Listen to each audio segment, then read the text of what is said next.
So I earlier this year went to California. I go to California every single year. I go at least twice. I try to go twice in a year because I have family there. My grandbabies are there.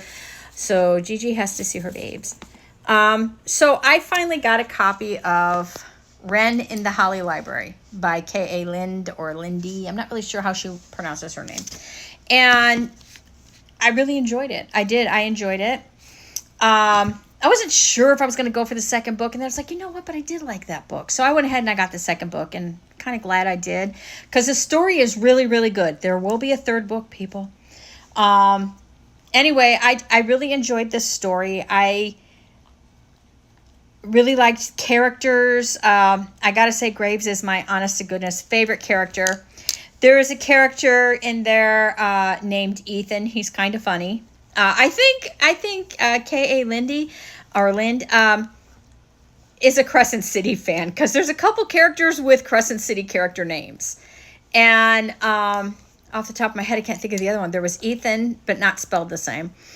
And there was a Nathan. I don't think there's a Nathan in Crescent City, though. Declan. There was a Declan. His last name wasn't Emmett, but his name was Declan. I was like, okay, because Crescent City came out before these books. Is this woman a Crescent City fan? I don't know. But again, it is magical realm. And what happens is that the barrier between the fairy realm and the human realm at some point collapsed. And so the fairies were coming into the human realm and they were taking over. And then there was this big war between humans and fairies. And they finally formed a coalition in order to kind of put an end to the hostilities so that everybody could just live in peace and harmony. But you still kind of watched where you went in the city. And the city is New York.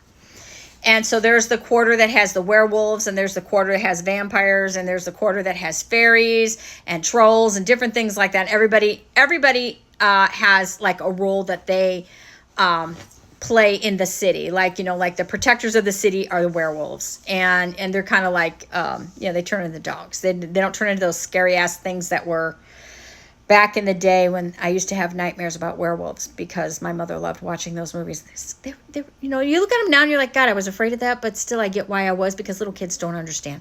But anyway, and then the vampires are just like shady little shitheads, and they'll try to trick you into stuff. They're basically tricksters. And then there's different fairies, different types of sprites, and different things like that. And the trolls are a pain in the ass, but they generally are like, the club security guys. They'll bounce you. Or, like when you go to the train station, there's security in the train station and stuff like that. But then there's also witches and warlocks. And Graves is a warlock. He's 500 years old. He owns the Holly Library. And Kierce is a thief. And no, they didn't steal thieving from Red Queen. Please stop. She is a thief. She's really good at thieving. She's been a thief since she was a child. She does not know what happened to her parents. She just knows that she's an orphan. And she lives in an attic space above a brothel. And she had a friend that she was helping to take care of, because he was also orphaned, and they're both thieves. Anyway, he wants to become a druid. There's druids. And so he wants to get into the druid order, or the druidic order, as they call it. And so she winds up trying to steal something from this townhouse, this very luxurious townhouse. And she happens to climb in the window of a library. And she has this item that she steals from the library. And as she's trying to go out the window, she gets caught by Graves. And, of course, she winds up getting cornered into working for Graves. You have to read the book to find out what he did to get her to work for him.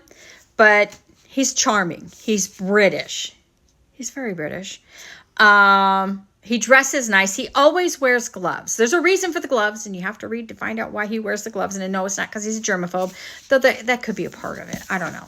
But I liked this book. I really, really did. And then I was like, I don't know, am I going to go back for the second book? Because I knew the second book was coming out this year. I just got this in January. So you see, I kind of timed things out really good, because I did the same with A Court of Thorns and Roses. I came in toward the, end of everything and just before Mist and Fury dropped. And I'm glad I did it that way. I'm really glad that's how I found out about these books, because I didn't have as long a wait as everybody else. But anyway, so I read that. I really liked it. I love how Red Tower just makes their books so freaking beautiful now. And then I got Robin on the Oak Throne. Really beautiful. Look at that. It's all shiny and pretty. Look at that detail. So gorgeous. Again, with the sprayed edges. And the real me showed up. And I have no makeup on. Sorry. And then inside the book, there's the art again by the same artist who did the art for Onyx Storm. And of course, that's Kirsten. She's going to there's like a festival that they go to in fairies as well as humans. Everybody goes. Everybody has fun at this festival. There's all kinds of things to do and things like that. And it's like a carnival. So they all go to it. But, look at that. There's the cover, the hardback cover. There she is walking a path. And that's the rest of the path that leads into the city of Dublin, because she's in Ireland at the beginning of the book. Let me just pause so that you could read the back of the book here. So just pause and read.